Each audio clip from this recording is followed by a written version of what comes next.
Welcome to The Cracking. I'm your host, Crazy Canuck. Today we kick off our series on logical fallacies by examining the ad hominem attack. How can you trust a man with that haircut? His middle name's Hussein. How can you listen to somebody who looks like that?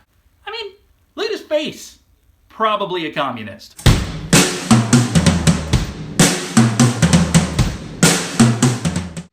Ad hominem arguments are a lot like semicolons. Almost always wrong to use, but sometimes they're just perfect. An ad hominem attack is one made against your opponent, personally, not the case or the argument that he's trying to make. Generally, arguments like this are nothing more than a distraction. They do nothing to advance your own case or harm your opponent's case, and you're gonna look like a fool for using one. But sometimes these attacks can draw attention to a very important aspect of your opponent. The difference between a good ad hominem attack and a bad ad hominem attack, again, keeping in mind, most of them are bad attacks, is context. Context. Hello, Miss Lady. That was rather nice. An example of the correct context to lodge an ad hominem attack might be if your opponent is a habitual liar. He has a record of being proven wrong over and over and over again, and the only support that he's offering up for the case he's making is, trust me. When that happens, get him. This is a good time to use an ad hominem attack. Will this win you the argument on its own? No, definitely not. Just because the source might be faulty does not mean the case that he's making or the facts that he's presenting are wrong. You have to do more work. This type of attack is also valuable when your opponent's personality or character is vitally important to the argument at hand. A time when this happens quite often is during a political campaign.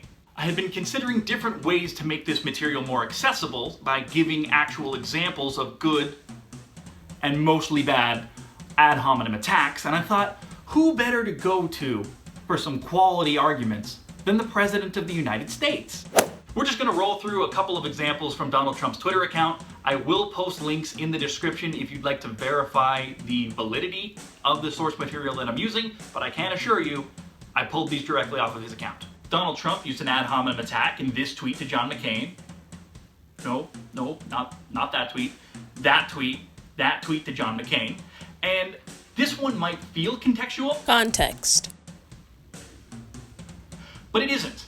It's actually not valuable to the argument. It feels like it might match because there's similar context. Context. But his accusation that John McCain is foul-mouthed does nothing to help him defend himself from the accusations he was facing at the time. I'm sure you all remember this one. Shortly after Donald Trump was elected, Mike Pence is dressed down in the theater by the cast of Hamilton. He calls the play Hamilton overrated. This is not helping President Trump. It's a distraction. People were talking about, how dare you call Hamilton overrated? What a ridiculous thing to say. He does this to himself quite often, sometimes intentionally, but that's in a different video. Terms of fire. But you can just look at this one, right here. Another example. Unnecessary ad hominem attack that harms his overall argument. During the presidential campaign, Donald Trump leveled several attacks such as this one against then-opponent Hillary Clinton. This was an appropriate moment to launch ad hominem attacks, and they got him some results. That's not really the best way to measure the validity of one of these arguments. However, we need to remember context. Context. Hillary Clinton was running against him to be the president, and character of the two candidates had become very important for multiple reasons. Should they have launched as many as they did? Absolutely not. Did it detract from the overall narrative? You bet it did. This particular attack, Donald Trump is taking on the media, specifically leveling the accusation that media is fake.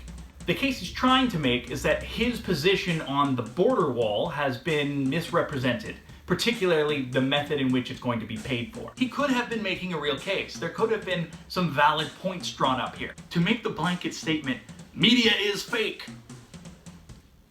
it's not a good look. There's a lesson to be learned in this one. You can have a good case.